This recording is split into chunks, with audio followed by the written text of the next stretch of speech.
Assalamualaikum warahmatullahi wabarakatuh. Bismillahirrahmanirrahim. Nahmaduka ya ghafuru ya syakuru. Mashalli wa sallim barik ala sayyidina maulana Muhammadin wa ala alihi wa sahbihi asma'in nama ba'du. Kita tidak bosan-bosan cerita ini karena ini khazanah kita. Di kitab Nailul Ma'mul itu, di kitab Usul Fiqih, saya berkali-kali cerita ini karena ini untuk menunjukkan bahwa Quran itu liqaumi ya'qilun, liqaumi yatafakkarun. Ada seorang kiai, seorang ustadz, kiai dulu itu ya memang orang soleh, alim terus jadi kiai. Kalau kiai sekarang tuh macam-macam, nganggur terus ingin jadi kiai, terus daftar gitu. Ada lowongan di yayasan, masuk ingin jadi ustadz, karena dengar ada gajinya. Dulu tidak ada seperti itu, udah. Makanya dulu tuh kalau ustadz kiai pasti soleh karena dia alim terus ingin orang lain tuh mendapat ilmunya. Kalau sekarang nggak ada yayasan sehat, guru gajinya sekian. Yang nggak ingin jadi ustadz tuh daftar. Karena ada gaji, apalagi ada kabar, ada gaji, ada mes, ada wah yang daftar banyak. Tapi mentalnya ada kiai sebetulnya. Ya kalau sampean tanya itu baik dah Gus, ya setengah baik. Ya maksudnya setengah baik ya ada baik ngajar itu kan baik. Tapi setengah saja karena motifnya itu nyari gaji, bukan ingin mencerdaskan umatnya Rasulullah SAW. Itu Imam Amudi itu guru matematika. Saya nggak bosan-bosan cerita ini. Guru matematika. Muridnya sampai takut ini masuk surga ndak. Kiai kok ndak ngajarin istighosa atau tahlil malah ngajarin apa? Matematika. Beliau meninggal terus muridnya tanya, "Ma fa'alallahu bik?" Kira-kira gitu. Apa yang dilakukan Allah? Allah nyambut Anda gimana?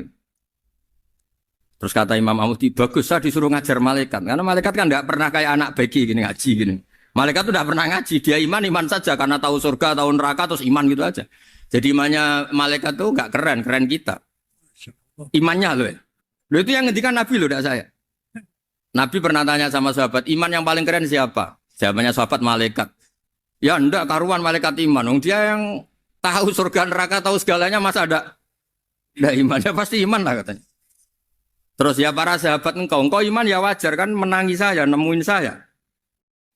Yang hebat itu orang-orang yang tidak melihat saya, tidak saya didik tapi tetap iman. Karena dididik akal, ya tadi dididik Quran, apa dididik Quran. Sama siapa? Teks bahasa Arabnya masang. Terus Imam Amudi kata Allah, suruh dia ngajarin para malaikat cara menemukan saya. Malaikat dikumpulin terus Imam Amudi disuruh ngajar. Sama singkat kata-katanya Allah di mimpi itu. Istadilla ala wahdaniyati. Di hadrati malaikati. Tolong ajarkan cara menemukan saya padahal Anda ini manusia yang tidak melihat saya. Anda di Jakarta kan melihatnya gedung-gedung. Paling jadi khayal terus nikmat lah. Anda ikut punya tapi ikut nikmati. Itu orang desa-desa kalau ke Jakarta itu pokrol. Wah di Jakarta itu gedungnya tinggi-tinggi. Tidak kayak kampung sini. Lu udah ikut punya ikut bangga. Di Jakarta orangnya cantik-cantik, tidak kayak orang sini. Padahal dia ya tidak dapat orang cantik gitu. Jadi Allah itu saking pinternya, miskin-miskin ya bisa berkhayal dan bahagia. Nah, itu alhamdulillah betul. Akhirnya itu apa ini anak-anak begini saya tak niati ngajar standar anak-anak akademik. Terus pertama yang diajarkan hanya bilang gini, sama siapa teknya? Ya malaikat wahi para malaikat. Terus beliau bilang, nisbatus naini wassalasah ila malanihayatalahu nisbatul far'i ilal asli. Angka itu jumlahnya berapapun, 2, 3 sampai triliunan. Semuanya itu nisbatul far'i ilal asli. Bin nisbat ilal wahid, nisbatul far'i ilal asli. Angka 2 ya cabangnya 1, 3 cabangnya 1, 1 triliun ya cabangnya 1. Tetap yang asal usul adalah angka 1. Itu nangis semua malaikat. Cara Jawa itu mandekman kue iman kaya imanku. Makanya imannya umat Rasulullah SAW itu PD-nya yakinnya kayak imannya malaikat. Kalau Tuhan itu 1. Karena angka agak bisa dimulai kecuali dengan angka 1. Makanya nisbatus naini wassalasah ila ma la nihayata lahu iku nisbatul far'i ilal asli. Semuanya itu nisbatnya cabang ke induk. Berarti semua alam raya ini tetap asal usulnya 1. Yaitu qul huwallahu ahad. Nah, itu namanya akal. Umatnya Rasulullah itu ditinggali mukjizat akal lewat panduan Quran sehingga meskipun kita tidak menangi Rasulullah, tidak menangi sahabat, kita tidak tahu malaikat Jibril, tapi cara iman kita ini tidak kalah keren. Yakin hakul, yakin. Terus kedua, gambar. Kamu gambar rumah, gambar hewan, gambar apa saja, mesti dimulai satu titik.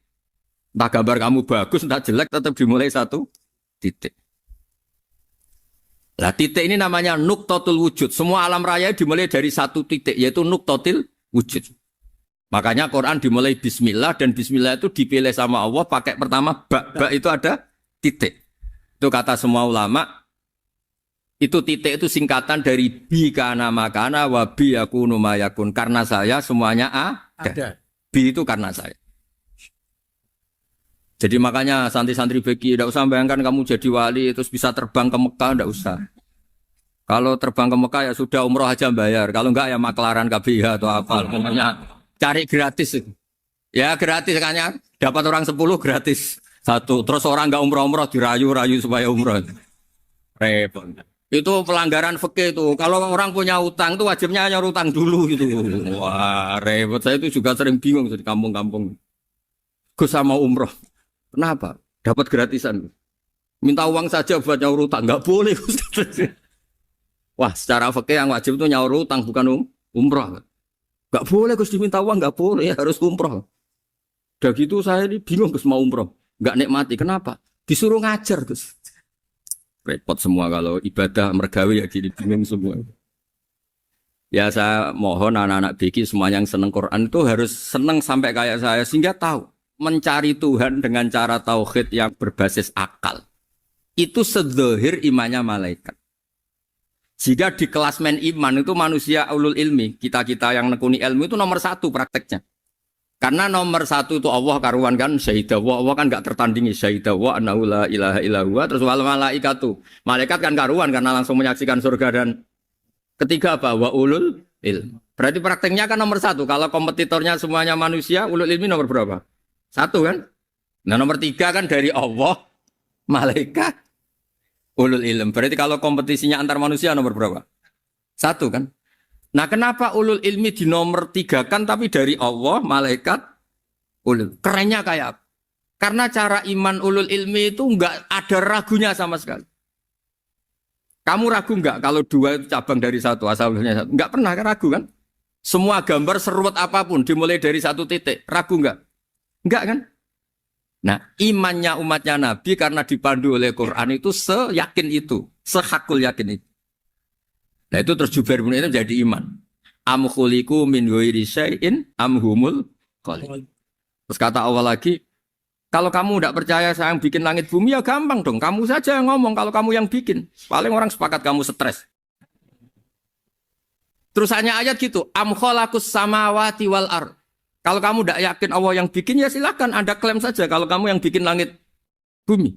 Bala yuqinun. Kamu juga gak mau kan dibilang stres. Ya, ini ngaji ilmu dulu, nanti bagian terakhir ijazah. Bismillahirrahmanirrahim. Ini riwayatul Bukhari. Haddatsana Abdullah bin Yusuf, haddatsana Les, haddatsana Sa'id al-Maqburi an-Nabi Hurairah radhiyallahu anhu qala an-Nabi sallallahu alaihi wasallam. Ma minal anbiya'i nabiyyun illa qad u'tiya minal ayat ma mithluhu amana alaihil bashar. Wa innama kana alladhi utituhu wahyan awhahu wa ilayya fa arju an akuna aktsarahum tabi'an yaumal qiyamah. Dados kita tahu semua nabi itu punya mukjizat. Ya, semua nabi itu punya apa? Mukjizat. Mukjizat itu hal yang luar biasa yang memastikan manusia itu tidak bisa menyainginya atau menandinginya. Dan rata-rata mukjizat Nabi dulu itu fisik. Misalnya ontanya Nabi Soleh itu kan onta tapi keluar dari batu, itu kan aneh.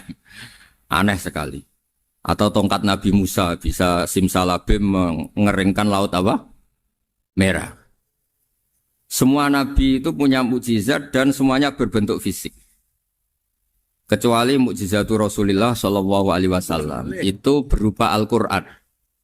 Al-Quran itu konsep ilmiah. Terus kata Rasulullah SAW, tapi saya karena Quran itu justru berharap pengikutku besar dan sampai hari kiamat. Sekarang kita logika ya. Andekan kamu punya tongkatnya Nabi Musa. Kalau kamu suka uang, kepikirannya dijual apa dipakai? Kalau kamu suka uang, pakai. Kalau kamu ahli suudon itu pikirannya ndak, ini asli ndak. Karena yang melihat di Turki itu ya sebagian gitu. Kalau yang suka perdukunan itu bayangkan tuh miliknya. Mungkin dipakai ngakali orang atau apa, pokoknya bayangkan tuh miliknya. Kalau yang kolektor pikirannya itu nanti ini laku berapa. Tapi kalau peneliti mungkin pikirannya itu ini asli apa enggak? Bukti aslinya apa? Repot lah. Lagi pula kalau kamu punya utang terus mau apa? Istri kamu marah mau apa? Kalau pakai tongkat.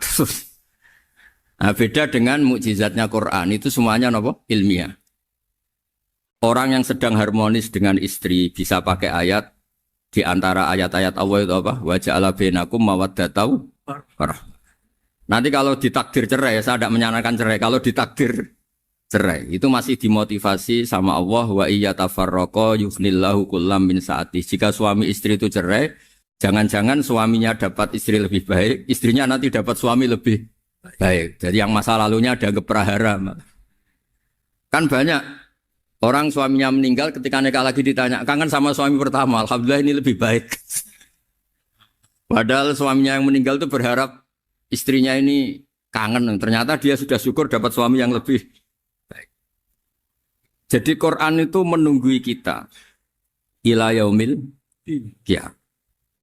Kita tidak bunuh diri, itu ya barokahnya Quran. Karena problem apapun kita dinasihati apa sabar, apa dinasihati sabar.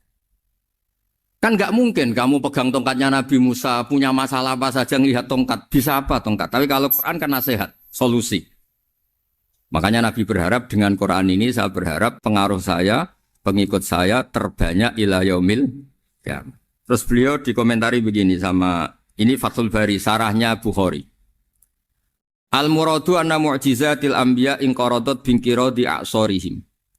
Falam yusyahidha illa man hadaraha. Problem mukjizat nabi-nabi dulu itu kan fisik. Sehingga yang tahu kalau Nabi Soleh punya unta yang ajaib, itu yang tahu ya hanya yang hadir saat itu. Yang tahu kalau tongkat Nabi Musa bertuah, itu juga yang tahu hanya yang hadir saat itu. Selebihnya tahu tongkat ya di museum. Tapi kalau Quran menjadi solusi, menjadi panduan, menjadi pegangan itu ila yaumil qiyamah. Kita beri contoh ya, Quran panduan yang paling gampang misalnya begini. Dulu ini cerita ya. Dulu itu ada orang kafir cerdas namanya Jubair bin Mut'im. Itu saking pinternya dia, pinter juga tokoh. Itu sebagai delegasi pembebasan Asra Badrin. Jadi tawanan-tawanan perang Badar itu mulai dulu ya ada negosiasi mau dibebaskan. Terus orang-orang kafir ini menugaskan namanya Jubair bin siapa? Mut'im. Ini ada di Bukhari. Karena ini ngaji di Jakarta. Kalau orang nggak tahu hadis juga tanya ini sahih enggak gitu. Wong nggak tahu kok tanya itu aneh. Padahal kalau dibodoni itu ya nggak tahu. Tapi ya tetap tanya, hadisnya ini sahih enggak? Ini kata kiai apa kata nabi ini ya ribet. Memangnya kata nabi kamu dengar kan ya lewat kiai. Emang. Setelah itu Jubair itu datang ke Medina. Dengerin, datang ke mana? Medina. Kemudian dengar Nabi baca wattur pas sholat maghrib. Jubair karena Nabi dulu gak ada hotel, gak ada pondok ya. Pondoknya Nabi hanya sufah itu. Nabi baca maghrib, bukan diskusi, bukan debat. Baca wattur wa kitabim mastur firrokim mansur wal baitil ma'mur wasaqofil marfu wal bakhril masjur. Terus itu. Kemudian sampai pada titik ayat am khuliqu min ghairi syai'in. Masa manusia atau alam raya yang maujudat, yang nyata, yang wujud nyata. Kemudian asal-usulnya itu ketiadaan. Ini kan hadhil alam maujud. Alam ini kan nyata. Masa sesuatu yang nyata, penciptanya itu tidak nyata. Jadi nggak mungkin ada faham nihilisme. Kalau faham nihilisme berarti melahirkan teori begini. Al-adamu yakhluqu maujudan. Sesuatu yang tidak ada, menciptakan yang... Itu kan akal nggak bisa nerima. Kalau sesuatu ini ada, penciptanya pasti ada. Terus Akhirnya Jubair bin Mut'im itu simpuh di depan Rasulullah terus bilang, "Ya Muhammad, kada qalbi ayatir." Hampir saja hati saya terbang. Kalau riwayatnya Imam Ahmad, faka'anna masudi qalbi, hati saya dihancur. Semua teori yang saya bawa untuk ngelawan kamu sekarang luluh semua, hancur semua. Yang benar adalah teori Anda bahwa Tuhan itu satu dan Tuhan itu ada sebelum semua makhluk. Coba kalau Nabi Muhammad ada Jubair bin Mut'im terus menyembunyikan tongkat dekat mihrab. Terus dilihat ini apa. Paling pikirannya ini dari kayu apa. Terus yang bentuk tongkat itu tukang pemahatnya siapa. Kok kurang keren kalau di Blitur gimana ya. Kan malah panjang. Kira-kira kalau mukjizat itu dari tongkat itu malah panjang. Panjang lah pokoknya. Panjang. Lagi pula kamu coba kan nggak ngarah mandi. Itu yang mandi kan nabinya bukan tongkatnya. Coba tongkatnya Nabi Musa coba anak-anak beki itu. Dipakai mukul kucing aja tidak mesti mati itu. Jadi nggak jelas mukjizat-mukjizat seperti itu nggak. Tapi kalau Quran menunggui sampai saking hebatnya Quran, teori rasionalitas soal kampanye di mana-mana. Tingkat validitas, tingkat kebenaran Quran itu bahkan bisa diuji tanpa membuktikan. Tanpa apa? Cukup pakai akal. Ya terus saya teruskan. Fala yamurru terus al murad anna mu'jizatil anbiya in qaradat bin qidari asam wa mu'jizatul Quran mustamirratun ila yaumil qiyamah wa kharquhu lil adat fi uslubihi wa balaghatihi wa ikhbarihi bil maghibat. Terus kata ini yang ngarang Fathul Bari sarahnya Imam Bukhari. Fala yamurru asrun minal a'sar illa wa yadharu fihi shay'un mimma akhbaru bi annahu sayakun yadullu ala sihhati da'wahu. Wa hadza aqwal muhtamilat wa takmiluhu fil ladzi ba'da wa qilan ya anal al makna anal mukjizat al madiyah kanat khissiyatan tusyahadu bil absar kana qoti soleh wa asa Musa. Mukjizatnya nabi-nabi dulu itu hanya penyembuh, hanya pelengkap, hanya nuruti keinginan mata. Seperti dahsyatnya apa? Laut Merah di sebelah apa dipukul sama tongkatnya Nabi siapa? Itu semuanya itu hanya memanjakan mata. Urusan mata. Terus wow itu. Tapi kalau mukjizatnya Nabi Muhammad itu berdasar akal. Maksudnya berdasar akal nih dengerin ya. Dengerin betul. Ketika Laut Merah terus tersibak kan wow itu keren kan? Terus kita bilang menyimpulkan, wah kita tidak akan mampu. Itu bodoh sekali kesimpulan kita tidak akan mampu. Meskipun bikin nyamuk Anda juga tidak mampu. Loh untuk memutuskan tidak mampu saja kok sampai pertunjukan seperti itu tuh laopo, cek goblok gitu. Nah kalau kita karena umat yang pinter untuk memaksa kita nggak mampu, Allah bilang Inna wa la yastahi ayadriba mathalam ma ba'ud. Kita melihat nyamuk langsung berkesimpulan tidak mampu. Saya berkali-kali cerita nyamuk itu sudah kecil, masih punya urat, uratnya kayak apa? Masih punya kuman, kumannya seberapa? Ya enggak? Nyamuk itu kecil, punya organ tubuhnya punya urat. Itu kalau kamu pinter, antara tongkatnya Nabi Musa menyibak Laut Merah sama nyamuk itu sama-sama berkesimpulan melahirkan satu faham bahwa kita tidak. Loh untuk memaksa tidak mampu saja kok menuju pertunjukan ada onta keluar dari batu. Nakotu soleh, ada tongkat yang bisa mengeringkan laut. Cik goblok ya. Nah kita alhamdulillah ada jenis goblok yang seperti ini. Untuk ikrar bahwa Allah itu hebat ala kulli syai'in, cukup lihat nyamuk. Kagum kan? Sudah tidak usah bikin hidup. Saya berkali-kali mencontohkan. Para pemahat tak suruh bikin patung gajah itu mampu. Tak suruh bikin patung nyamuk kalau bisa. Nyari materi dari apa? Gampang mana bikin patung gajah sama patung nyamuk? Gajah, makanya Allah bikinnya contoh itu untuk ijaz itu pakai nyamuk, bukan pakai gajah. Itu kalau ustadz-ustadz yang agak jorok malah contohnya nyamuk, Gus. Itu kecil. Itu kayak apa? Di dalamnya dia hamil. Itu anaknya kecil lagi, telurnya kecil lagi, itu gimana itu cara bikin itu? Makanya di sini ini ada kitab Itqan, itu komentarnya itu lucu. Ini kitab Al-Itqan karangannya Imam Suyuti. Ini persis komentar saya tadi ya. Kata Imam Suyuti, pengarang kitab Itqan, wa ya imma khissiyah wa imma akliyah. Jadi mukjizat itu ada yang fisik, bisa dilihat indra, panca indra, bisa dilihat akal. Wa aktsaru mu'jizati Bani Israil kanat khissiyah li baladatihim. Balada itu goblok. Wakil lati basoirihim. Dasar wong goblok. Mukjizat itu ngenteni sing wow. Maksudnya dasar wong untuk ngakui Allah hebat saja kok nunggu halal yang seperti itu. Paham ya? Mergo likil lati napa aklihim. Wa aksaru mu'jizati hadil ummah akliyatun li farati dzakaihim wa kamali afwahihim. Dan mukjizatnya umat ini semuanya berdasar akal karena sudah cerdas. Jadi andaikan kita melihat tongkatnya Nabi Musa menyibak Laut Merah dengan melihat nyamuk, kesimpulan kita sama. Sama-sama wow, sama-sama keren, sama-sama memastikan kita tidak mampu. Makanya terus Quran menerangkan ya wa ma min dabatin fil ardi wala ta'iri yatiru bi janahihi illa umamun amsalukum. Jadi keseharian kita lihat burung kok terbang. Itu sudah ayatun min ayatillah.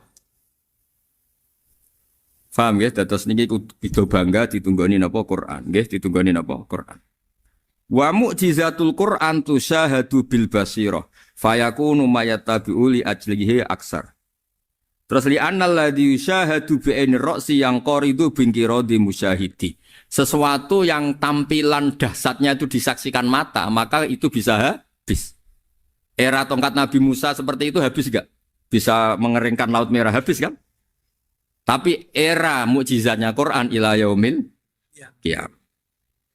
Ya contoh sosial, saya kembali lagi ke sosial. Kamu punya teman awet atau punya istri awet, itu konsepnya ya wal kadhiminal ghaidh, agak gampang tersinggung. Coba kalau kamu setiap tersinggung putus, setiap tersinggung habis, kamu tidak punya teman, tidak punya istri. Sampai kita awet seperti ini, kalau kecewa ya wal kadhiminal ghaidh, ngempet. Termasuk saya ini, biasanya ngaji khusus terus baca gini ya kecewa. Tapi barokahnya diwarai Quran wal kadhiminal ghaidh, ngempet Gus, ngempet. Terus kecewa sama teman, kenapa tidak putus? Karena wal afina aninna, sudah kalau kecewa maafkan. Coba kalau kita kecewa presiden demo, kecewa menteri demo, kecewa orang tua minggat. Ya kalau dicari, kalau tidak kan malu. Saya itu punya teman tak tanya, kecewa besar sama bapak itu. Kenapa tidak minggat? Malu. Kenapa malu? Takut gak dicari. Itu orang tuh paling malu itu kalau keluar dari rumah nggak di. Saya punya teman lagi, saya ini takut mati Gus. Kenapa? Takut istri saya tidak nangis Gus. Itu kematian terburuk itu kalau mati tahu istrinya ada nangis, itu malu betul itu. Makanya jangan mati, pokoknya pastikan orang sekeliling ada nangis itu baru berani mati, kalau enggak jangan. Ya jadi mukjizatnya Nabi itu luar biasa. Nah ini terus saya teruskan ya, makanya mukjizat terbesarnya Nabi adalah Al-Quran. Karena Al-Quran itu cerita tentang hukum-hukum akal, cerita tentang logika-logika peradaban. Misalnya logika peradaban, contoh paling gampang. Di Quran itu ada sekian ayat yang Allah cerita peradaban. Misalnya wa ahsinu innallaha yuhibbul muhsinin. Itu dikutip, terus kemudian disimpulkan dalam peradaban. Kata Sayyidina Ali karramallahu wajhah, ngendikannya gampang. Ahsin man syi'ta takun amira. Kamu berbuat baik saja sama seseorang, maka otomatis kamu akan jadi pemimpinnya. Ada orang nggak tamat SD, nggak tamat papa, gobloknya minta ampun. Tapi karena gaji seorang pakar, oh kamu tak gaji 1 bulan 1 miliar, perusahaan saya jadikan besar. Itu dikongkan ngalor ngidul ya nurut. Hanya karena dia ihsan. Terus wastaghni amman syi'ta takun nadhira. Saya ulang lagi. Wastaghni amman syi'ta takun nadhira. Dan kamu jangan butuh orang lain, siapapun dia, maka kamu akan setara. Misalnya ada menteri orang antri mau salim, tapi kamu tidak butuh, kan tenang saja. Tapi kalau kamu butuh, habis kamu. Ya kan? Kamu tidak butuh seseorang, maka kamu posisinya akan setara. Kamu harus sopan karena punya utang jasa. Kalau nggak punya apa-apa kan setara. Ya enggak? Misalnya kamu jajar rektor atau jajar menteri, jajar apa saja. Kalau kamu tidak punya utang kan, kamu jajar menteri tidak punya utang. Sama jajar satpam tapi punya utang, takut mana?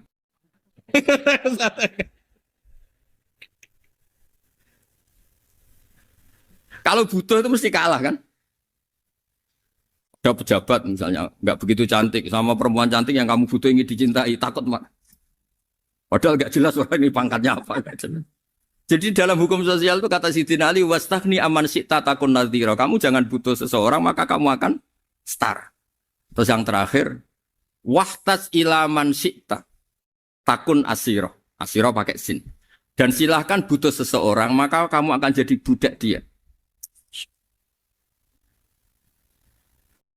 Ya coba misalnya Anda seorang profesor, seorang alim, seorang getop. Misalnya mencintai janda di ujung kampung sana, jalan kaki 2 kilo. Padahal itu gak tamat SD. Tapi gara-gara seneng, kacau kan? Logika kepangkatan hilang semua kan? Jadi itu hukum peradaban. Itu mewakili isi-isi sosial yang diterangkan Quran. Ya, jadi paketnya 3 tadi ya.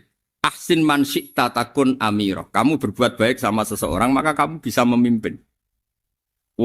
Wastahni amman syi'ta takun nadhira. Kamu jangan butuh seseorang maka kamu akan setara. Bok kamu ketemu orang terkaya di dunia. Yo ketemu orang terkaya di dunia, kamu jejer, kamu tidak butuh dia. Tenang kan bisa setara kan? Tapi kalau butuh harus sopan, ngajukan proposal, harus berakhlak karimah. Makanya sekarang Anda kok berakhlak kenapa? Ternyata mau nyalek. Biasanya Anda berakhlak kok berakhlak. Ada apa ini? Makanya guyonan di Rembang itu Beb Husein itu. Kalau ada orang mendadak sopan sama temannya, temannya curiga. Kok tumben sopan? Mau utang ya? Dan zaman akhir itu kacau.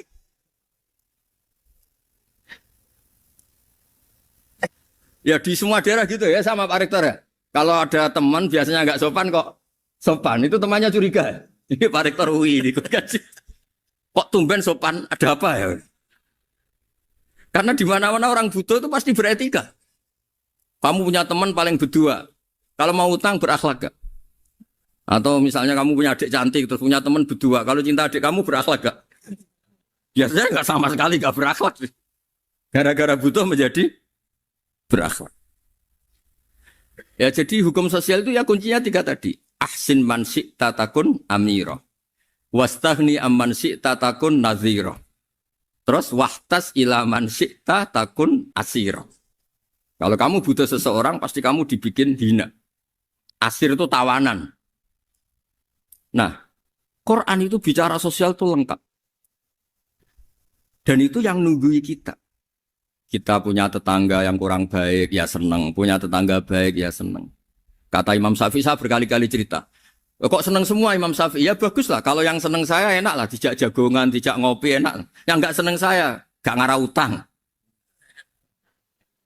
Uang itu nak, kamu punya tetangga gak seneng kamu. Aman kan? Aman. Gak akan pinjem uang kan, pinjem mobil. Uang gak seneng kok. Makanya Imam Syafi'i itu kalau ngedikan luar Syafi'i, diceritain orang. Ya Aba Abdillah bagiannya. Ya Aba Abdillah orang itu gak seneng kau. Bagus lah. Loh kenapa bagus?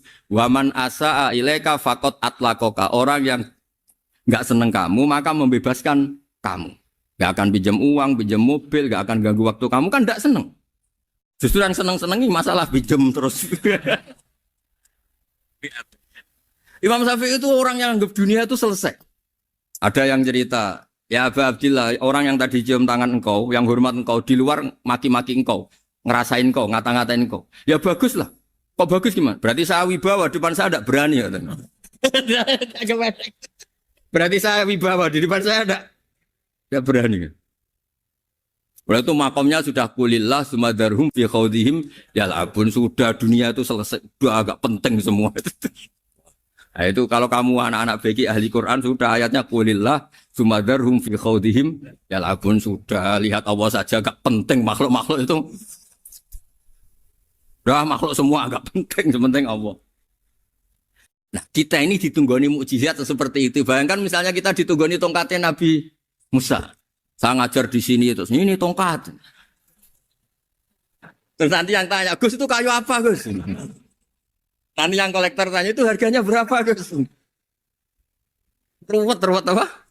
Terus yang ahli suudon itu asli gak Gus? Wah. Yang ahli suudon kan mesti tanyanya gitu, itu asli enggak Gus? Repot-repot pokoknya. Tapi kalau Quran kan jelas. Suatu saat ada perdebatan antara Abul Hasan al-Asy'ari. Abul Hasan al-Asy'ari ini tokoh ahli sunnah paling populer dalam ilmu logika. Dia mengatakan orang menemukan Tuhan itu harus lewat logika yang cermat. Tidak boleh taklid, hanya ikut-ikutan. Dia harus menemukan satu argumentasi bahwa Tuhan atau pencipta langit itu ada. Kemudian ada satu problem di mana orang-orang kampung atau orang-orang yang lugu atau orang-orang awam itu tidak bisa ilmu logika, ilmu mantek kalau dalam bahasa pesantren. Kata Abul Hasan al-Asy'ari, itu masih mungkin. Alhasil para ulama ini meneliti ke orang-orang yang lugu, yang di kampung, yang petani, yang lugu sekali. Apa yang mereka temukan? Ternyata mereka punya cara logikanya sendiri untuk menemukan Tuhan, Sang Pencipta. Pernah suatu saat ada seorang petani lugu, biasa menggembala unta, ditanya, Bima araf tarubak, lalu kamu yang petani ini yang hanya ngurusi sawah, ngurusi ladang, dengan cara apa kamu tahu kalau Tuhan itu ada? Si petani tadi marah besar dan dia mengatakan, Al-ba'ratu tadullu alal ba'ir wa asharul aqdam yadullu alal masir. Kata petani tadi, yang namanya ada kotoran unta, pasti ada untanya. Yang namanya ada jejak kaki, pasti ada yang barusan lewat. Artinya kalau ada makhluk, pasti ada pencipta. Ini logika awam yang mudah. Kita tidak mungkin mengatakan bumi ini pencipta, mengatakan matahari pencipta. Kelihatan sekali kebendaannya, kelihatan sekali bahwa bumi matahari tidak punya ikhtiar, tidak punya kekuatan. Kelihatan sekali sifat-sifat kemakhlukannya. Jika benda-benda ini karuan makhluk, pasti menunjukkan bahwa ada penciptanya, ada khalik. Bismillahirrahmanirrahim. Alhamdulillahirabbil alamin wassalatu wassalamu ala asyrafil mursalin sayyidina Maulana Muhammadin wa ala alihi washabihi ajmain amma ba'du. Berikut sebagai mukaddimah bahwa Profesor Zaini Dahlan berkeinginan UII punya tafsir dan terjemah sendiri. Lewat proses yang panjang dan melibatkan tim, di antaranya saya, terbitlah tafsir versi UII juga terjemah versi UII. Di antara ciri khas terjemahan UII adalah bahwa bahasa Arab yang tentu mengandung kesusastraan Arab, balaghah, kemudian ditransfer untuk pembaca Indonesia. Sehingga di antara ciri khas terjemahan UII adalah dengan rasa Indonesia dan tentu tidak merubah makna. Berikut beberapa kutipan yang perlu pemirsa atau pendengar tahu. Al-Quran adalah satu kitab suci yang diturunkan kepada Nabi besar Muhammad SAW. Dan di antara ciri Al-Quran adalah menjelaskan kebenaran secara jelas, secara gamblang. Sebagaimana firman Allah, bahwa Rasul adalah Rasulun minallah yatlu suhufam mutahharah. Rasulullah diutus oleh Allah Subhanahu wa taala ketika penduduk Makkah sangat-sangat jauh dari kebenaran. Mereka adalah penyembah berhala yang dikira sebagai Tuhan, dan jumlahnya Tuhan-Tuhan itu banyak sekali. Suatu saat Rasulullah mendakwahkan bahwa Tuhan itu satu dan harus satu. Tapi kata mereka, kenapa Muhammad menjadikan Tuhan satu? Padahal urusan kita banyak, problem kita banyak. Harusnya Tuhan itu juga banyak. Ini yang diceritakan dalam surat Shad, Aja'alal alihata ilaha wahida inna hadza lasyai'un ujab. Bagaimana mungkin urusan kita yang banyak, yang harusnya butuh Tuhan banyak, kemudian menjadi hanya Tuhan satu. Lalu Rasulullah dengan sabar, dengan telaten memberi penjelasan. Dan ini yang disebut al-bayyinah, penjelasan yang sangat jelas, sangat gamblang, sangat rasional. Kata Rasulullah dalam sebuah hadis yang diriwayatkan dalam Musnad Ahmad, teksnya begini. Orang-orang yang menyembah selain Allah itu ibarat kama sali rojulin istaro abdan min kholisi malih biwarikin au dhahabin. Faja'ala ya'malu, mereka mau bekerja tapi wayu'ti ghullatahu ila ghairi sayyidi. Fa'ayyukum sarruhu ayyakuna abduhu kadzalik. Nabi lalu kemudian bikin analogi. Wahai masyarakat Mekah, bagaimana kalau Anda ini jadi seorang pembantu atau seorang budak lalu punya majikan banyak. Dan semua majikan Anda ini punya perintah yang beda-beda, punya selera yang beda-beda. Semuanya atasan Anda, semuanya majikan Anda. Apa Anda senang punya majikan yang banyak? Lalu mereka bilang, wah susah Muhammad kalau kita punya majikan banyak. Tuhan kamu adalah majikan kamu. Bagaimana kalau Tuhan banyak, punya perintah yang beda-beda, punya selera yang beda-beda? Kalian pasti akan kebingungan. Ya sudah Muhammad, normalnya Tuhan itu satu. Sehingga mereka tercerabut dari pemikiran bahwa Tuhan harus banyak. Ini yang dimaksud dalam surat Al-Bayyinah. Lam yakunil ladzina kafaru min ahlil kitab wal musyrikina munfakina hatta ta'tiyahumul bayyinah. Bahwa orang-orang kafir, baik kafir ahli kitab maupun kafir musyrik Mekah, mereka tidak pernah terlepas dari sifat kekafirannya, yaitu menuhankan banyak Tuhan, sampai datang sebuah bayinah. Bayinah itu argumentasi kebenaran yang begitu jelas. Setiap membawa kebenaran, argumentasinya meyakinkan. Itu siapa? Rasulun minallah yatslu suhufam mutahharah, yaitu Rasul yang membacakan lampiran-lampiran suci, yaitu Al-Quranul Karim. Dengan penjelasan analogi tadi, kemudian orang-orang Mekah sadar, susahnya kayak apa kalau Tuhan banyak, lalu perintahnya beda-beda, seleranya beda-beda, hukumnya beda-beda. Ini membingungkan. Akhirnya mereka ngakui bahwa pentingnya logika tauhid. Nah ini yang Rasulullah ini benar-benar berstatus bayinah. Kemudian analogi betapa buruknya kita saat menyembah selain Tuhan.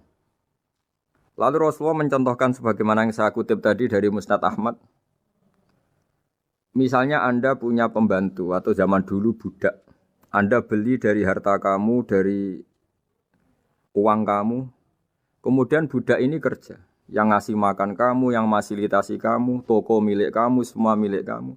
Kemudian dia kerja dan hasil dari kerjanya dia dikasihkan ke orang lain. Kamu senang tidak punya budak yang seperti itu, kata Rasulullah. Wah kita semua tidak senang Muhammad. Sama seperti itu. Kamu adalah bisa makan rezeki dari Allah. Kamu nempat di buminya Allah. Kamu minum dari air yang dibikin Allah. Kemudian Anda menyembah selain Allah. Itu aneh apa enggak? Menyembah zat yang tidak memberi rezeki kamu, yang tidak bikin bumi untuk kamu, yang tidak bikin langit untuk kamu, yang tidak bikin fasilitas air untuk kamu. Aneh enggak? Semenjak itu mereka berpikir betapa buruknya mereka menyembah berhala, menyembah arca, menyembah Yesus, menyembah macam-macam. Nah ini yang disebut Rasulullah adalah orang yang benar-benar bayinah. Ketika melontarkan kebenaran, benar-benar jelas sehingga diterima secara akal yang sehat. Karena semua akal yang sehat akan menerima agama ini disebut fitratallahi fatarna salihah. Bahwa agama ini agama fitrah. Orang yang normal, yang cara berpikir normal pasti menerima agama ini. UII dengan terjemahan ini dan dengan tafsir ini ingin memberi penjelasan simbol-simbol yang ada di beberapa surat. Di antara lagi yang di bab muamalat.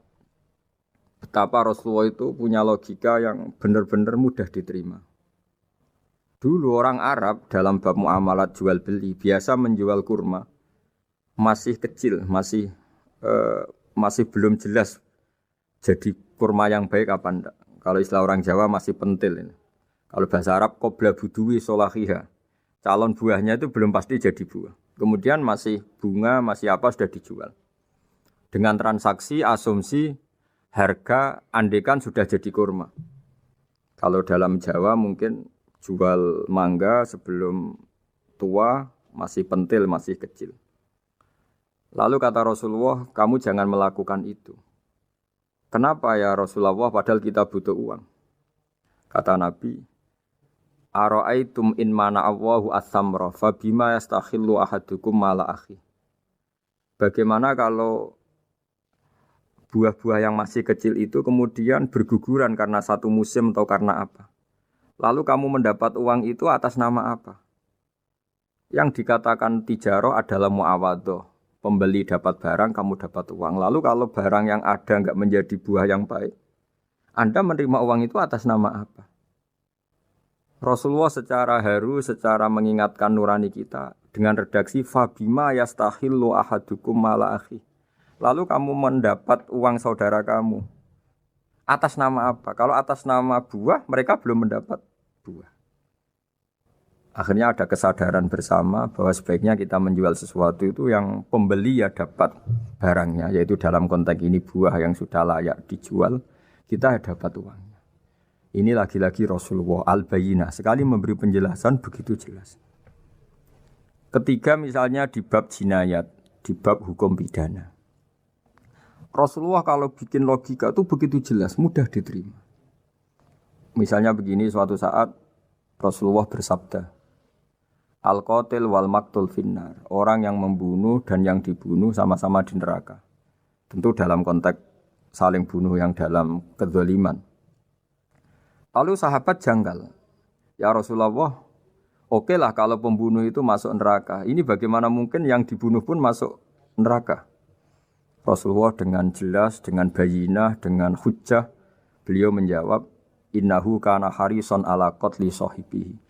Sebetulnya yang terbunuh pun mentalnya pembunuh karena dia sangat juga ingin membunuh saudaranya.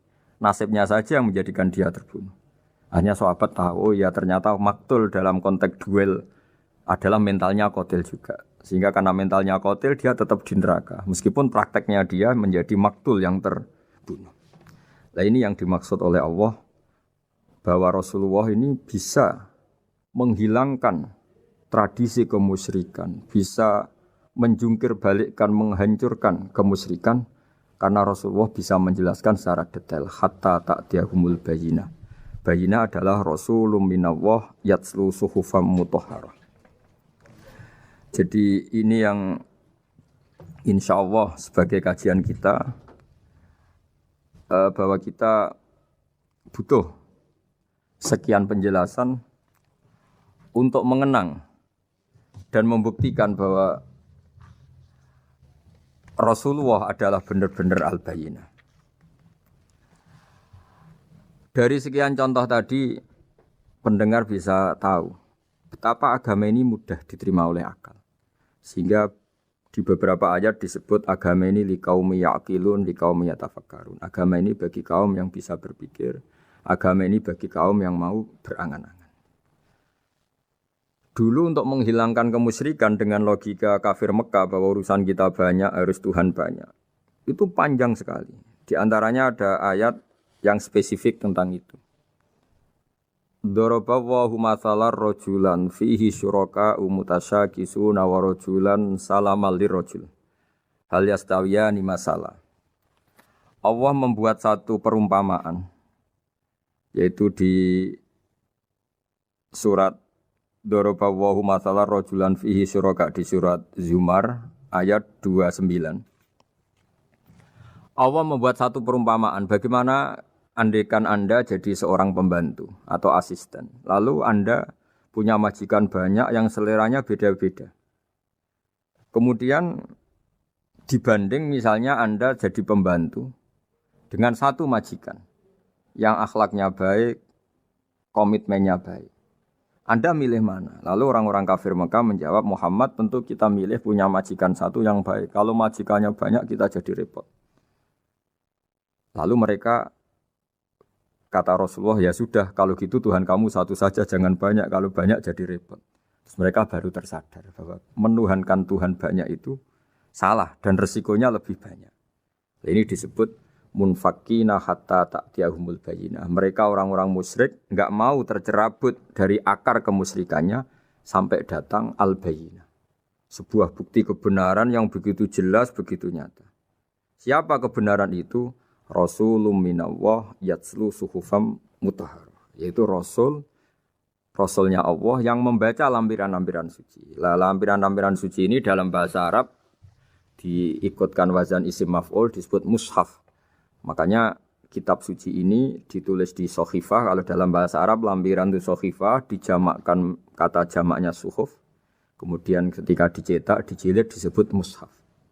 Sehingga alhamdulillah UII Universitas Islam Indonesia punya mushaf, punya terjemahan, punya tafsir. Ini diharapkan kita sebagai ulama, sebagai dai, sebagai ustadz bisa warasatul anbiya. Karena kata Rasulullah al-ulama warasatul anbiya. Saya kira demikian supaya pemirsa tahu, pendengar tahu bahwa betapa pentingnya menjelaskan secara bayyinah. Ini penting sekali karena sekarang pikiran di dunia itu macam-macam dan kita butuh energi untuk mengungkap lagi intisari-intisari dari sesuatu yang digulirkan atau dibahas Al-Qur'anul Karim. Sehingga Al-Qur'an ini benar-benar jadi ibrah, jadi teladan bagi kita semua. Jangan sampai karena kita lupa mengkaji Al-Qur'an sehingga hukum-hukum Al-Qur'an menjadi mandek. Kita harus terus mensosialisasikan supaya Qur'an ini hidup. Caranya gimana? Masyarakat dirangsang supaya tahu al-bayyinah. Contoh yang terakhir sebelum menutup perjumpaan kali ini, misalnya dulu orang kafir Mekah itu janggal. Karena mereka juga punya kajian bahwa Nabi itu bersyarat harus turunan dari bangsa Israel. Karena semua Nabi itu pasti turunan Nabi Ibrahim. Yaitu Nabi Ibrahim punya anak yang bernama Ishak. Ishak punya anak yang bernama Yakub. Yakub ini yang nanti punya anak Yusuf, sehingga Yusuf bin Yakub bin Ishak bin Ibrahim. Ketika nabi-nabi ini hidup di Palestina, di Yerusalem, itu kayak jadi aturan bahwa nabi itu harus turunan Bani Israel. Sehingga ketika orang-orang kafir Mekah dari kelompok ahli kitab, ketika Rasulullah Muhammad mendakwahkan diri sebagai nabi, mereka janggal bagaimana mungkin nabi dari orang Arab. Nabi itu harusnya orang Yerusalem atau orang Palestina. Kemudian Allah memberi penjelasan, fihi ayatum bayyinatum maqamu Ibrahim, bahwa Muhammad adalah turunan Ibrahim. Bukti nyata adalah di Mekah ada jejak kakinya Nabi Ibrahim, yaitu yang sekarang kita sebut maqam Ibrahim. Setelah dilacak-lacak ternyata mbah-mbahnya Rasulullah atau nenek moyang atau leluhur Rasulullah bernama Adnan. Adnan ini kata sejarah-sejarah disepakati wa adnanu bila raibin intadzawil ulumin nasabiyah ila dzabihi Ismail nisbatuhu wa muntama, bahwa Adnan ini tertulis secara sejarah lengkap bahwa dia turunan dari Nabi Ismail. Ismail adalah anak dari Nabi Ibrahim. Kemudian makom Ibrahim ini juga dibuktikan sekian sejarah bahwa Ibrahim pernah di situ. Yaitu ketika Hajar, ibu dari Ismail, kesulitan nyari air, lalu lalang lari antara Safa dan Marwah, kemudian kita kenang sekarang bernama Sa'i.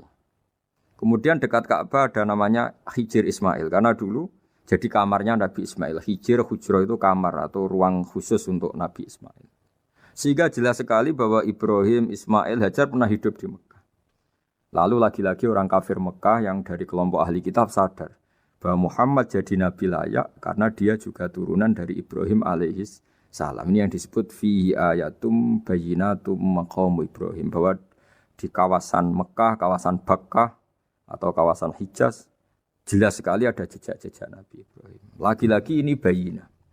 Nah, bayyinah ini yang bisa menghilangkan sifat kemusyrikan, sifat kekufuran, karena lewat penjelasan yang panjang ini kemudian benar-benar diketahui bahwa Muhammad jadi Nabi itu sah. Karena dari segi dakwahnya benar, perilakunya benar, hujahnya benar. Sekarang dari segi nasab juga benar karena beliau termasuk keturunan dari Nabi Ibrahim alaihissalam lewat jalur Ismail. Ini penting kita ketahui dan perlu kita kaji supaya istilah-istilah di Al-Quran kita tahu. Makanya banyak istilah di Al-Quran, misalnya wattaba'tu millata abai, kita ngikuti agama leluhur kami. Di situ disebut ada Ibrahim, ada Ishak, ada Ismail, ada Yakub. Kenapa demikian pendengar? Bahwa karena agama ini butuh tradisi. Dan tradisi ini menjadi komunitas sosial. Sehingga ketika tradisi ini sudah mantap, insya Allah lewat kebenaran agama ini akan menyingkirkan kemusyrikan.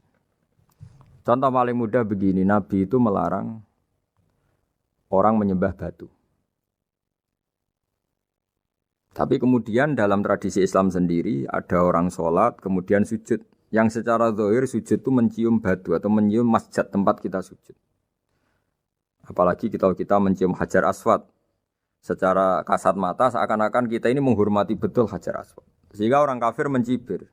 Muhammad itu aneh. Dia melarang kita menyembah batu tapi dia sendiri mencium Hajar Aswad seperti itu. Dia sendiri menyembah batu. Orang kalau sujud seakan-akan seperti itu.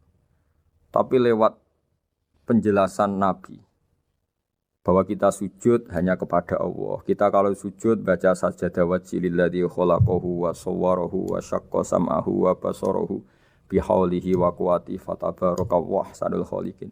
Wajah kami sujud kepada zat yang menciptakan wajah kami, yang mengasihi kita pendengaran, yang mengasihi kita pandangan. Hanya Allah saja yang ahsanul khaliqin, hanya Allah saja zat yang paling baik dalam penciptaan. Ini penting sekali saya katakan bahwa sehingga sujud kita yang seperti itu adalah simbol tawadhu. Tidak ada kaitannya dengan kita ini menyembah batu.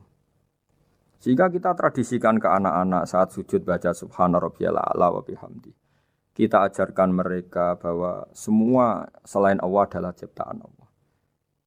Jadi andai kan enggak ada tradisi tauhid yang dijelaskan begitu detail. Saat kita haji bilang labbaik Allahumma labbaik, labbaik la syarika lak labbaik.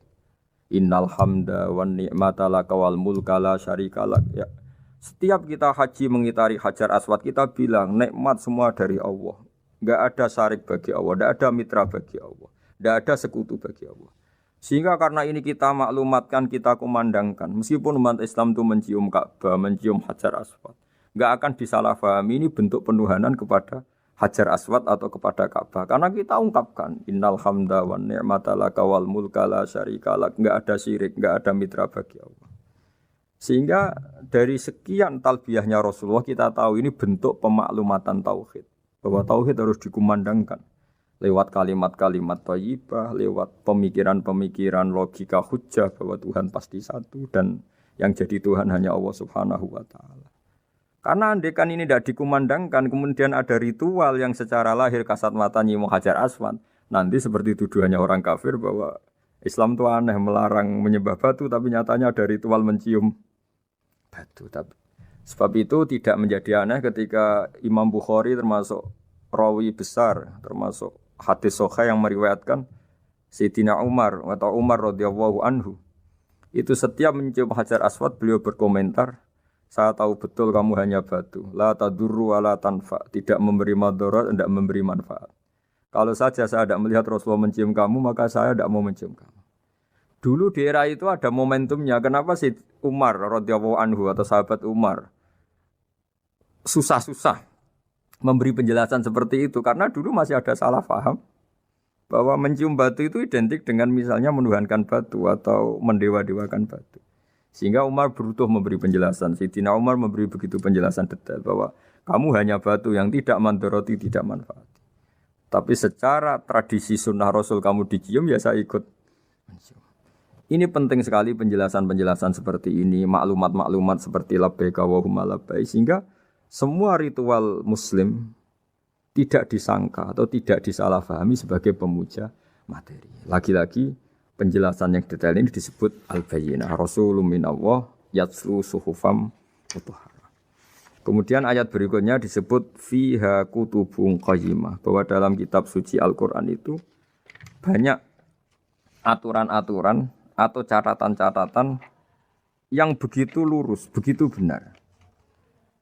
Nah, tentu karena kita ini orang Indonesia yang kalau mengakses langsung bahasa Arab mungkin kita masalah. Sehingga alhamdulillah Universitas Islam Indonesia menerbitkan seri terjemah juga seri tafsir, dan sekarang dibantu lewat acara ini kita berusaha atau membantu para pendengar untuk lebih memahami lebih jauh. Sahabat Indonesia yang kami hormati, berikut kita mulai kajian tafsir yang dikeluarkan oleh UII. Mari kita mulai dengan surat Al-Baqarah. Bismillahirrahmanirrahim. Alif lam mim. Dzalikal kitabul la raiba fihi hudal lil muttaqin. Di sini diterjemahkan Alif lam mim ini termasuk ayat-ayat yang oleh para ulama dianggap mutasyabihat. Artinya kita tidak boleh memaksakan maknanya. Kita cukup iman bahwa itu dari Allah Subhanahu wa taala. Ini termasuk ayat-ayat yang kita percaya bahwa ada makna yang diinginkan Allah, tapi kita tidak perlu menduga-duga Apa sepersisnya makna itu? Dzalikal kitab la raiba fih, kitab ini tidak ada yang diragukan. Hudal lil muttaqin, petunjuk bagi mereka yang bertakwa. Sahabat Indonesia yang kami cintai, yang kami hormati, muttaqin dari kata kerja ittaqa yattaqi ittiqaan. Maknanya adalah menjaga diri. Ada 3 kelas muttaqin dalam terminologi para ulama, istilah yang dikeluarkan para ulama. 1, muttaqin orang yang menghindari perilaku syirik atau perilaku kekafiran. Sehingga menurut para ulama, apapun faseknya seorang mukmin, apapun kelirunya orang mukmin, misalnya pernah mencuri, pernah korupsi, pernah apa saja, masih dianggap mukmin karena dia masih bertauhid la ilaha illallah Muhammadur Rasulullah. Ini muttaqin yang paling kelas pokok, kelas bawah. Kemudian ada muttaqin kelas kedua, yaitu mereka menghindari dosa besar tapi tidak bisa menghindari dosa kecil. Misalnya bisa menghindari dosa zina tapi dia bisa menghindari dosa melihat perempuan yang bukan mahramnya, yang bukan halal bagi dia. Ketiga muttaqin paling ideal yaitu menghindari dosa besar, juga menghindari dosa kecil, bahkan menghindari sesuatu yang tidak penting. Ini yang dalam terminologi ulama disebut para wali atau para ulama, yaitu yang dalam ayat ala inna auliya Allahi la khaufun alaihim wa lahum yahzanun. Ini penting kami jelaskan kelas-kelas muttaqin supaya bahwa mukmin tidak pernah keluar dari status iman meskipun dia pernah melakukan satu kesalahan besar. Karena yang dikatakan mukmin adalah siapapun yang meyakini kebenaran risalah Muhammad, risalah yang dibawa Muhammad, berarti dia mukmin. Soal dia melakukan dosa atau apa saja itu menjadikan dia fasik, tapi tidak keluar dari status mukmin. Ini yang dimaksud dalam sebuah hadis, man qala la ilaha illallah dakhalal jannah. Siapapun yang pernah melafadzkan la ilaha illallah iman, maka dia pasti nanti masuk surga. Kemudian ada beberapa pertanyaan dari para sahabat dengan masa lalu orang itu yang macam-macam, Nabi tetap menjawab meskipun dengan masa lalu yang macam-macam. Sebab itu perlu dikaji serius, sebagaimana ada yang ditafsir Sawi bahwa muttaqin itu dari kata kerja ittaqa yattaqi ittiqaan atau ittaqa yattaqi taqwan. Ini maknanya orang yang menjaga diri. Tentu menjaga diri ini ada yang kelas premium, kelas sempurna. Jadi sesuatu apa saja yang bahaya kita jaga, termasuk dosa kecil, melakukan hal yang tidak penting. Ada orang mukmin yang hanya bisa menjaga dari dosa kekafiran, dosa kemusyrikan.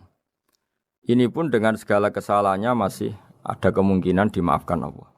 Karena Allah pernah berfirman, innallaha la yaghfiru ayyushraka bihi wa yaghfiru ma duna dzalika liman yasha. Allah tidak akan memaafkan dosa syirik, tapi Allah masih bisa memaafkan atau masih berkenan memaafkan dosa di luar syirik.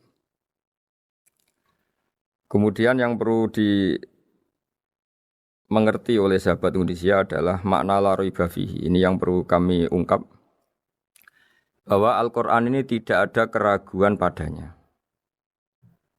Tidak ada keraguan ini yang mudah kita teliti karena kita orang Indonesia, mungkin rasa-rasa sastra Arab enggak kental. Mari kita teliti dari segi makna, karena makna ini rasa dan rasa itu universal. Begini misalnya, dulu orang-orang kafir Mekah karena mereka penyembah berhala, penyembah Tuhan-Tuhan yang banyak, itu memprotes. Mereka memanggil tentu masih Muhammad, belum ya Rasulullah. Muhammad, kamu mengajak ke Tuhan berapa? Rasulullah menjawab, ke Tuhan yang satu. Lalu mereka bertanya, Muhammad urusan kita ini banyak, problem kita banyak. Tuhan banyak saja tidak bisa menyelesaikan, apalagi satu Tuhan.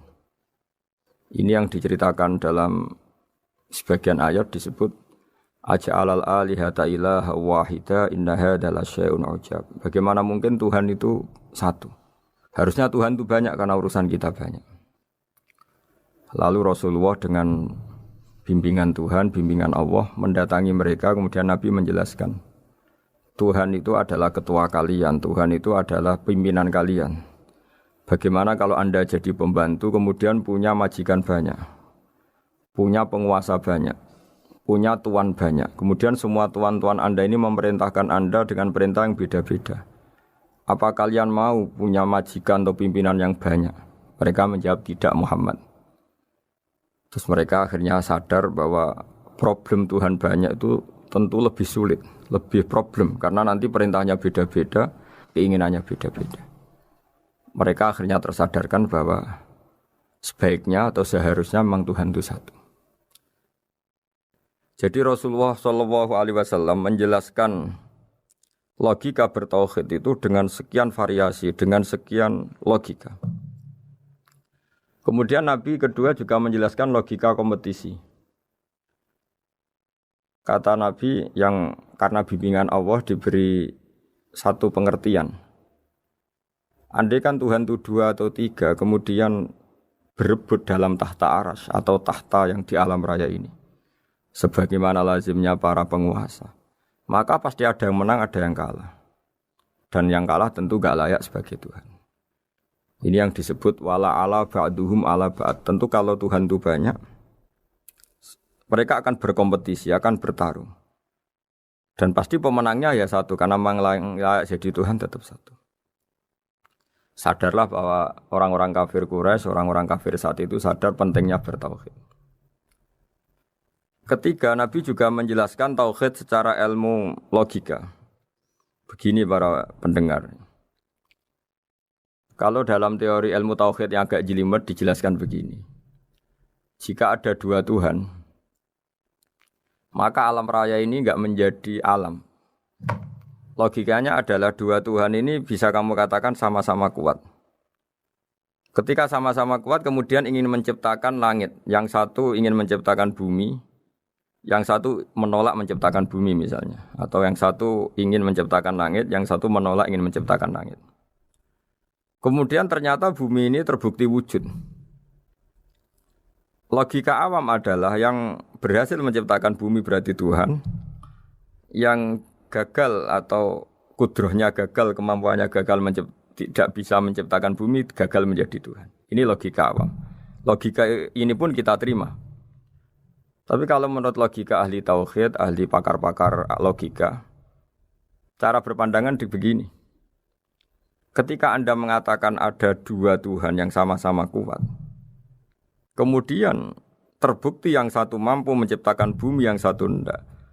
Bahasa Anda mengatakan sama-sama kuat ini sudah batal dari awalnya karena terbukti bahasa Anda salah, sama-sama kuat ternyata yang satu tidak mampu. Sehingga dalam pikiran orang-orang ahli tauhid mengatakan membayangkan Tuhan saja itu enggak kebayang karena turunan kata ini pasti selalu salah. Karena tadi misalnya dikatakan andai kan ada 2 Tuhan, kemudian yang satu mampu menciptakan bumi, yang satu tidak. Padahal Anda tadi bilang sama-sama kuat, ternyata terbukti yang satu tidak kuat. Berarti kata Anda sama-sama kuat ini salah. Ini pula yang diajarkan Rasulullah lewat bimbingan Allah, lewat wahyunya yang disebut Kullau kana fihi ma alihatun illallahu la fasadata. Karena kalau ada 2 Tuhan pasti kamu sifati sama-sama kuat. Ternyata sifat sama-sama kuat ini batal demi hukum karena ternyata yang satu tidak mampu menciptakan bumi. Atau kamu sifati 2 Tuhan ini sama-sama lemah.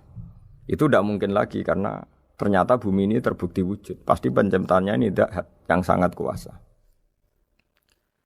Jadi logika-logika tauhid sedemikian dibangun oleh Rasulullah lewat bimbingan Allah Subhanahu wa taala. Logika keempat supaya kita iman dan tambah kuat imannya adalah logika yang mudah dicerna oleh kebanyakan orang atau yang bisa diindra. Begini misalnya dalam sebuah ayat di surat Al-Kahfi, kemudian di awal surat Al-Ahqaf, kemudian di sebagian surat At-Tur, ada penjelasan begini. Ketika Rasulullah mengajak manusia menyembah Allah, kemudian orang-orang kafir tanya, lalu Tuhan kamu siapa Muhammad? Tuhan saya adalah Allah menciptakan langit bumi. Terus mereka berandai-andai, ada Lata, ada Uzza, ada Manat, ada Hubal. Itu Tuhan-Tuhan kami. Terus Rasulullah bertanya, apakah Tuhan-Tuhan yang kamu sembah itu memberi kontribusi saat langit dan bumi diciptakan? Mereka menjawab, tidak Muhammad, itu Tuhan-Tuhan yang kami bikin. Begitu juga asumsi tentang Tuhan-Tuhan yang lain. Apakah Isa ikut menciptakan bumi atau menciptakan langit? Tentu jawabannya tidak. Karena Isa lahir di bumi, orang tahu tanggal lahirnya, tahu tahunnya, dan sebelum ada Isa juga sudah ada bumi. Sehingga untuk menetapkan tauhid, berkali-kali Quran tanya, Amman khalaqas samawati wal ardo, siapa sih yang menciptakan langit bumi? Siapa sih yang menurunkan air dari langit? Siapa yang mengatur ini, itu. Akhirnya mereka menjawab, itu semua Allah Muhammad.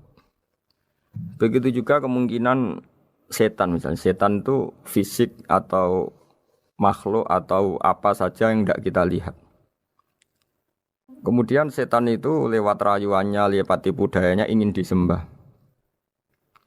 Kata Allah menjelaskan ini, ma asyadduhum khalqas samawati wal ardi wala khalqa anfusihim. Kamu tidak perlu takut sama setan atau apalagi menuhankan setan. Setan itu tidak yang punya reputasi menciptakan langit dan bumi. Bahkan setan tidak bisa menciptakan dirinya sendiri. Ini menjadi pengetahuan bagi kita betapa bagi pakar-pakar tauhid, ahli tauhid, ketika setan nyatanya diusir dari surga, itu pun versi mereka. Versi mereka pun mengatakan seperti kita bahwa setan itu diusir dari surga dan ya keluar dari surga. Kalau setan itu Tuhan, tentu diusir gak mau karena di surga itu nikmat. Ketika setan diusir dari surga ya keluar, dia juga jadi makhluk yang hina dina. Berarti dia tidak punya kekuasaan bahkan pada dirinya sendiri. Dipaksa keluar dari surga ya keluar, dipaksa menjadi ahli neraka jadi ahli neraka, dipaksa jadi apa saja juga dia akan jadi seperti yang dipaksakan. Ini menunjukkan bahwa setan adalah tahta kudratillah, tahta qahrillah, tahta satwatillah, bahwa setan pun dalam kendali kekuasaan Allah. Makanya Allah mengatakan kamu tidak usah menyembah setan, tidak usah nurut sama setan. Setan itu lemah sekali. Karena faktanya dia tidak bisa memaksakan keinginannya. Ini yang oleh Allah disebut dalam firman-Nya inna kaidas syaitani kana dhaifa. Setan itu lemah sekali.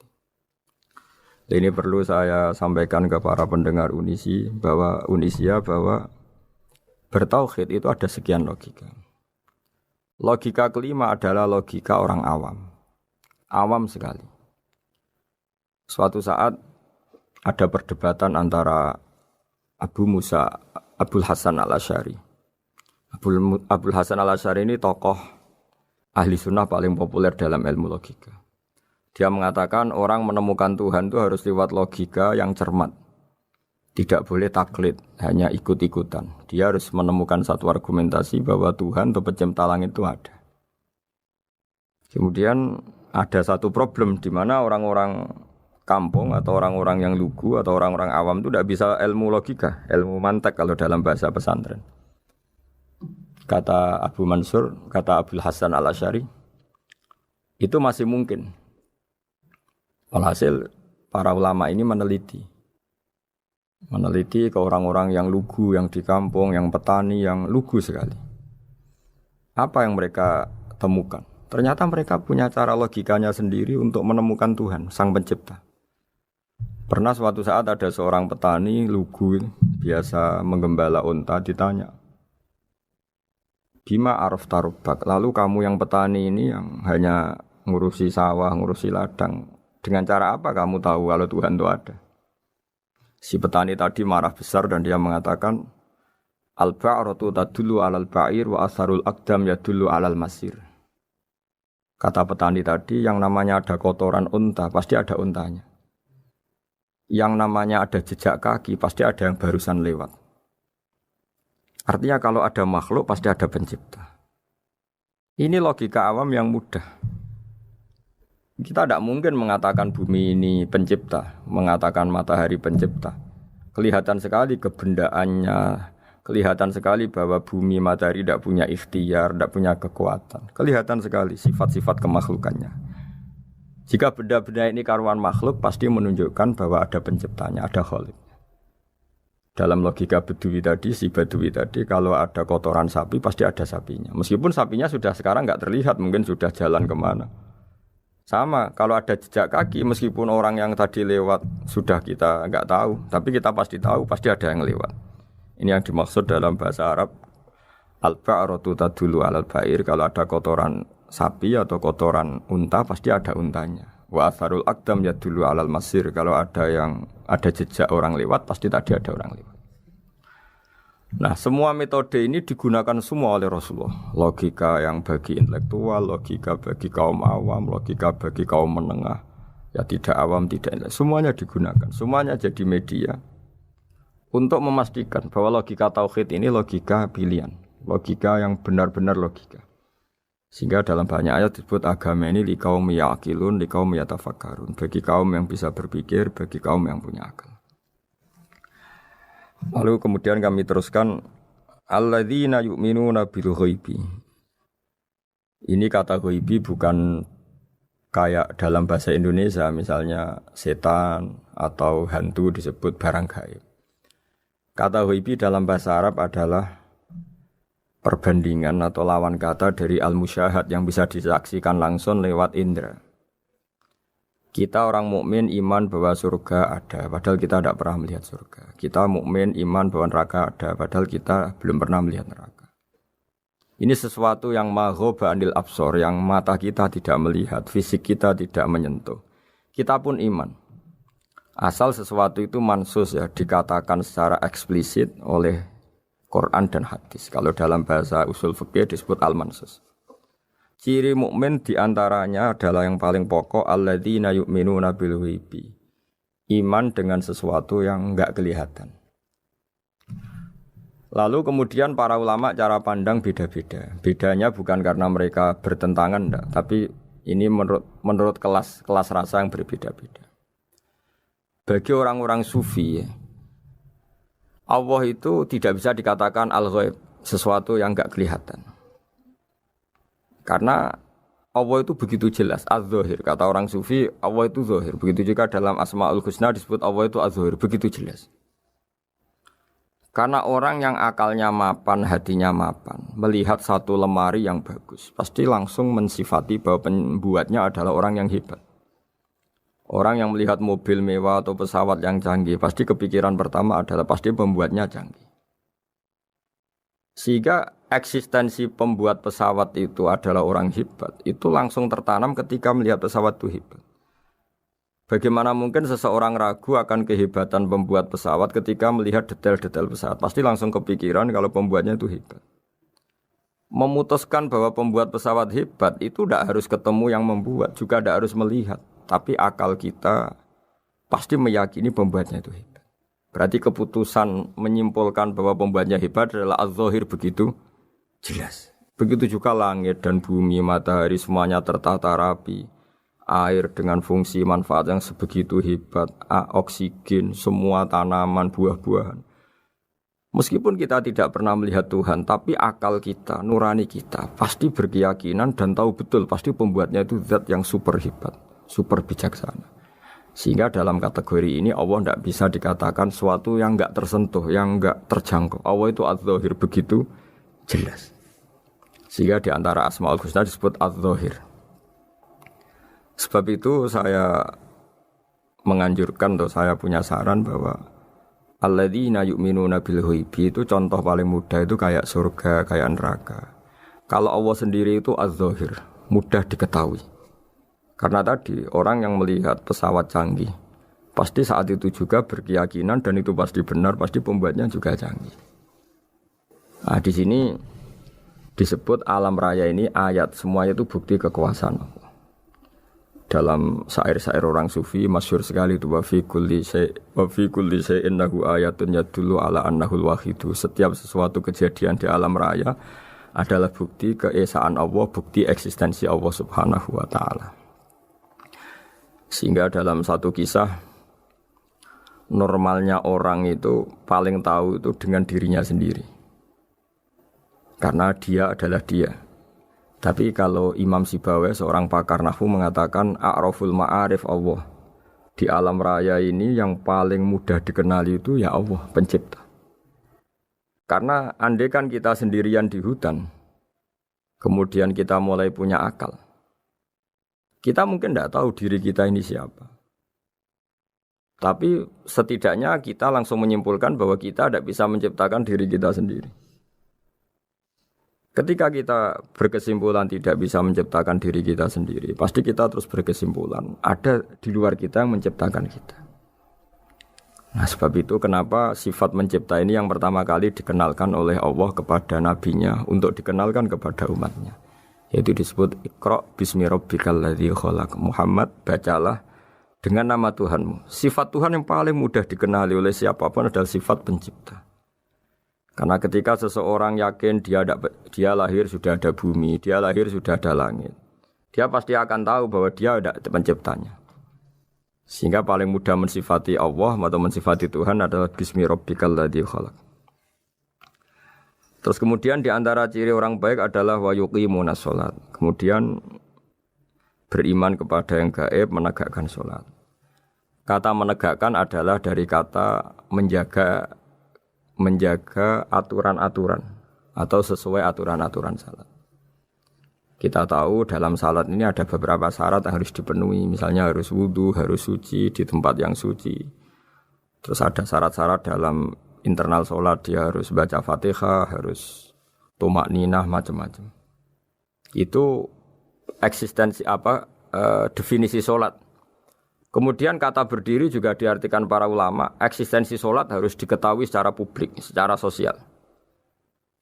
Karena sesuatu itu punya eksistensi kalau jadi konsensus atau diakui oleh publik. Di sini agama mewajibkan sholat jamaah. Kata banyak ulama, jamaah itu fardu kifayah, bahkan ada yang mengatakan fardu ain. Harus dijalankan orang banyak secara massal dan harus di tempat yang terbuka.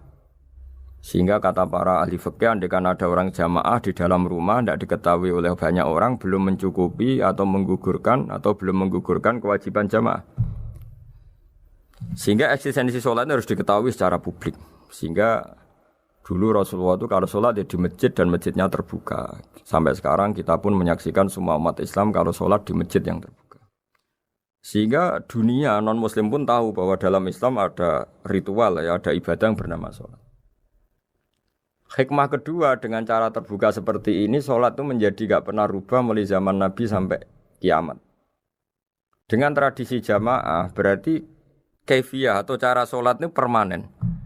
Bapak kita sholat ya seperti itu, imam seperti itu, anak cucu kita akan meniru kita ya seperti itu. Sehingga gak ada varian-varian yang hanya berdasar subjektivitas musolli yang sholat.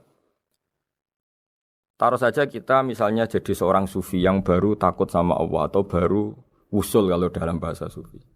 Kemudian kita sholat sendiri di rumah, mungkin dengan gaya menangis, terseduh-seduh, macam-macam. Ini tentu tidak baik sebagai standar sholat. Begitu juga ada anak atau pedagang yang kesusu atau tergesa-gesa, kemudian sholat hanya sekian, 2 menit, 1 menit. Ini juga agak baik. Meskipun itu boleh dilakukan individu-individu, tapi kalau dalam sholat jamaah, orang harus manut imam, dan ada standarnya, misalnya tumakninah itu biqadri subhanallah, jadi ada ukurannya. Ini penting saya utarakan bahwa hikmah jamaah itu bukan sekedar dapat pahala 27 kalau sendiri, dapat pahala 1 itu enggak. Tapi ini menjaga eksistensi sholat supaya ya seperti ini terus sampai kiamat. Sehingga orang Indonesia atau orang Afrika, orang mana saja, itu ketika haji atau ketika saling berkunjung di negara lain, itu enggak akan kaget dengan cara-cara sholatnya, karena seluruh dunia kaifiyahnya caranya sama. Ini semua barokah dari jamaah. Maka Rasulullah itu enggak banyak ngendikan tentang caranya sholat, beliau hanya ngendikan shollu kama ra'aitumuni usolli. Sudahlah kamu pokoknya makmum saya, nanti caranya kamu sholat sama seperti saya seperti ini. Sehingga kata menegakkan sholat adalah bisa kita tegakkan kalau kita aparat negara ya, bikin-bikin aturan supaya eksistensi sholat gak terganggu. Kalau kita seorang kultural juga mensuasanakan sholat, dan supaya kefiahnya atau caranya sholat ini benar, kita tradisikan jamaah. Sehingga anak kecil ngikuti yang besar, yang bodoh ngikuti yang pinter dengan satu cara. Itu barokahnya jamaah. Sehingga wa yuqimunas sholat itu, sholat kita dirikan baik secara personal dengan cara-cara tumakninah, kita suci di tempat yang suci, maupun kita tegakkan, kita maklumatkan, kita jadikan konsensus bahwa sholat ya seperti ini. Sehingga ada khayal-khayal lagi dalam Islam. Misalnya nyuwun sewu ada aliran yang mengatakan Ya kalau Tuhan itu kan enggak bebas arah, bebas tempat. Terus dulu pernah ada orang sesat sholat sampai 4 rakaat 4 arah, alasannya Tuhan itu tanpa arah. Enggak akan terjadi seperti itu. Karena ijma'nya umat Islam, konsensus umat Islam akan menolak faham yang seperti itu. Jadi saya mohon sekali ini pentingnya jamaah. Dengan jamaah maka caranya sholat, cara meyakini madhab kiblat dan sebagainya terjaga ila yaumil qiyamah sampai hari kiamat. Terus sifatnya orang mukmin lagi wa mimma razaqnahum yunfikun dan menafkahkan sebagian rezeki yang kami berikan. Ya ini termasuk zakat, sedekah. Jadi ada sebuah riwayat mengatakan inna fil mali haqqon. Harta itu ada haknya yaitu zakat. Tapi ada juga saran inna fil mali haqqon siwa zakat, di luar keharusan zakat juga ada hak-hak kita untuk memberikan sebagian rezeki kita. Taruh saja misalnya saya punya uang 10 juta. Secara nisab zakat belum sampai 1 nisab. Karena 1 nisab itu sama dengan nilai 84 gram emas. Itu kalau diuangkan, kalau 500 ribu ya sekitar 42 juta. Tapi kita sebelum punya 1 nisab pun tetap ada keharusan mengeluarkan sebagian. Yaitu tentu dalam fikih kita wajib mengeluarkan uang untuk anak kita, untuk istri kita. Itu yang wajib-wajib. Kemudian ada sosial, kita nyumbang masjid, nyumbang yatim piatu macam-macam. Sehingga kata para ulama ciri utama mukmin diantaranya adalah melakukan zakat, baik zakat yang fardu maupun zakat yang sunat. Karena kata zakat itu dimaknai fardu sebetulnya definisi para ahli fikih untuk membedakan zakat yang wajib dengan sedekah. Tapi sebetulnya zaman dulu enggak ada seperti itu. Zakat itu maknanya bersihkan harta. Sedekah dari kata sedekah bukti benarnya iman. Jadi sedekah dari kata dari kosakata sedekah yasduqu sidqan, sesuatu yang membuktikan kita loyal itu disebut sedekah. Kita nikah, mas kawin di bahasa Arab kan sedekah dari kata sedekah juga. Kita bukti iman, loyal, kita sedekah. Bukti bahwa kita teman akrab disebut siddiq atau sodik. Kalau dalam bahasa Arab teman namanya juga sodik karena cara bertemanan secara benar, secara loyal. Sehingga wa mimma razaqnahum yunfikun ini ya memasukkan zakat yang dalam terminologi fikih yaitu zakat yang zakat al-wajibah atau zakat yang dengan makna lughat yaitu ya artinya asal membersihkan harta kita entah lewat zakat, sedekah, hadiah kepada orang-orang yang kita hormati semuanya juga masuk dalam definisi zakat atau wa mimma razaqnahum yunfikun. Kemudian sifat terakhir dari orang muttaqin adalah walladzina yu'minuna bima unzila ilaika wa ma unzila min qablika bil akhirati hum yuqinun ulaika ala hudam mir rabbihim wa ulaika humul muflihun. Di sini diterjemah mereka yang beriman kepada kitab yang kami turunkan kepadamu dan yang diturunkan sebelum kamu. Ini kata yang diturunkan sebelum kamu penting sekali karena ciri utama Nabi adalah dia tidak pernah beda dengan Nabi sebelumnya. Karena kebenaran tauhid pasti tunggal. Nabi-nabi dulu pasti mengajarkan tauhid, hanya menyembah Allah. Enggak mungkin nabi berikutnya kemudian bikin ajaran baru dalam tauhid. Sehingga andaikan semua kitab Injil, Taurat itu masih versi yang orisinil, pasti enggak ada yang beda dengan Quran. Karena ciri utama kebenaran adalah iman dengan Quran dan iman kepada kitab yang diturunkan sebelum Al-Quran. Wabil akhirati hum yuqinun, mereka juga yakin akan datangnya hari akhir. Yaitu bisa disebut yaumul ba'ats. Terus ketika semua kriteria itu terpenuhi baru ulaika ala hudam mir rabbihim wa ulaika humul muflihun. Mereka itulah yang berada pada petunjuk Allah dan merekalah orang-orang yang berbahagia. Para pendengar sahabat Indonesia, semoga kajian ini bermanfaat. Dan ini mulai ayat 1 sampai 5 dalam surat Al-Baqarah, yaitu surat yang dalam tartibnya mushaf nomor 2 setelah Fatihah.